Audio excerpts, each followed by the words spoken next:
इंदौर के अनाज ब्रोकर निखिल अग्रवाल ने 300 करोड़ की टैक्स चोरी और किसानों से धोखाधड़ी का बड़ा खुलासा किया था। 18 व्यापारियों पर षड्यंत्रपूर्वक अमानत में खयानत का केस दर्ज हुआ था, लेकिन राजनीतिक दबाव के चलते पुलिस ने खात्मा रिपोर्ट कोर्ट में पेश कर दी। कोर्ट ने इसे अस्वीकार कर दिया और पुलिस को फिर से जांच के आदेश दिए। यह निखिल अग्रवाल की बड़ी जीत मानी जा रही है। अब पुलिस को नए सिरे से जांच कर अंतिम रिपोर्ट पेश करनी होगी। देखना होगा कि आगे क्या कार्रवाई होती है। इंदौर गुलनाज शेख की रिपोर्ट। ये 2016 से चालू हुआ था। क्या था मामला? मामला ये था कि मेरी दुकान में इन लोगों ने माल बेच रखा था फॉरेन की कंपनियों को और सबको। उसकी डिलीवरी जानी थी, उसमें 20-25 करोड़ रुपए का फ़र्क पड़ चुका था, क्योंकि माल बाजार इतने तेज़ हो गए थे और इनको डिलीवरी देनी थी। तो इन्होंने उस रुपए से बचने के लिए मुझे फर्जी तरह से उलझाया और फर्जी केसेस मेरे ऊपर लगाए। कितने केसेस? कम से कम 8 केस लगाए, जिसमें से 5 या 6 में 5 में मैं क्लीन चिट आ चुका हूँ। 2-3 केसेस में फर्जी तरीके से इन्हें चालान पेश किया है, कोर्ट को और पुलिस को मिसलीड किया है। वैसे डॉक्यूमेंट भी मैं पेश कर चुका हूँ, पुलिस ने भी अपनी जांच में ये सब चीज़ें पाई हैं। कई सालों तक मामले चल रहे हो किस स्टेज में? कई में मुझे क्लीन चिट मिल चुकी है, कई बॉम्बे के इस एफआईआर में जब ये सईदगंज में हुई थी तो बॉम्बे के भी इसमें बयान देखे गए हमारे द्वारा पुलिस के, कि उसमें वो बता रहे हैं कि ये फर्जी डॉक्यूमेंट से निखिल अग्रवाल को फंसा रहे थे, हमने निर्दोष पाते हुए उसे बाहर निकाला है और ये लोग इस तरह से कर रहे थे। उसने पुलिस को बयान दिए हैं, वो बयानों की कॉपियाँ पुलिस द्वारा हाईकोर्ट में पेश की गई है।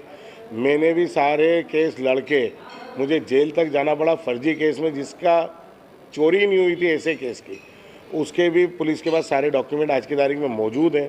उन्होंने सारे डॉक्यूमेंट का एक पूरा प्रोफार्मा बना के एफिडेविट 482 में पेश किया हुआ है और उसके बाद इन्होंने उसको गुमराह करके बड़े अधिकारियों को, नेताओं से फ़ोन लगवा के और उसको कागज़ को डायरी में से हटवा के कोर्ट में पेश करवा दिया। खात्मा कोर्ट को हमारे द्वारा वो सारे डॉक्यूमेंट दिए गए, सब बताया गया और कोर्ट ने चालान में भी कई ऐसे डॉक्यूमेंट पाए गए जिससे ये सारी चीज़ें सिद्ध हो रही थी। तो कोर्ट द्वारा वापस उन सब चीज़ों को लेके विवेचना करने का इनको आदेश किया है और अंतिम प्रतिवेदन पेश करने का कहा है। अगर सब चीज़ पाते हैं तो ऑलरेडी पुलिस पा चुकी है, हाईकोर्ट को बोल चुकी है, कईयों बार मेरे द्वारा दे गए। कई अधिकारियों ने इसमें साल भर 6-6 महीने, साल भर 2-2, 4-4 एसपी, सीएसपी, डीपीओ सब अधिकारियों ने पाया कि ये सब हो रहा है, ये सब बदमाशी चल रही है। लेकिन ये सम्मिलित होकर बड़े लोग हैं, सब अरबपति हैं, तो ये सब इस तरह से गुमराह कर रहे हैं और देश की कानून को बिल्कुल इन्होंने खिलौना समझ के खेल रहे हैं। और मेरे पास ऐसे सारे डॉक्यूमेंट हैं। अभी मुझे संयोगतागंज पुलिस बुलाएगी, मैं उसमें जाके भी ये सारे डॉक्यूमेंट पेश करूँगा। पुलिस के पास ऑलरेडी उन्होंने हाईकोर्ट में पेश किए, बावजूद उसके इस तरह से मेरे को समझ में नहीं आ रहा है कि ये किस तरह से कर रहे हैं ये लोग। ये 18 आरोपी तो अभी इसमें हैं। मैंने 22 का एप्लीकेशन किया था 156 दिन में, और अगर इसमें इन्वेस्टिगेशन होगा तो इतने ही आरोपी और बनेंगे।